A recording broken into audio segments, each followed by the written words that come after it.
You are late. Hindi ako late. Ang usapan natin, 5:30 p.m. Of course not. 5 p.m. ang sabi ko at 8:30 na. So, you look like me? I'm a liar? I'm a liar?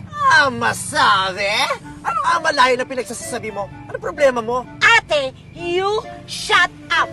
Ako, meron akong pinag-aralang tao. Ang sama-sama mo sa akin. I'm just returning the favor. Anong ate? Ikaw ang ate ko at amo ako dito. Hindi ako lady guard, kaya tantanan mo nga ako. Mag-usap na tayo na matino. Ikaw? Makikipag-usap ng matino? Simulat sa Paul, hindi ka nakikipag-usap ng matino at tinanggap mo ako sa opisina para paghigantihan.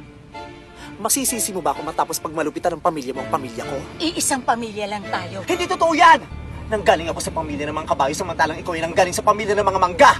Iisang pamilya. Sabihin mo yan sa nanay mong presidente ng mga aswang! Walang presidente ng mga aswang ko. Ang nanay mo ay presidente ng mga babarang kabet! Kundi dahil na sa'yo, hindi naging baldado ang nanay ko! Bakit? Ako ba ang tumulak? Kung sinakluluhan mo siya, edi sana nakahawak siya sa baba mo, hindi siya nalumpo!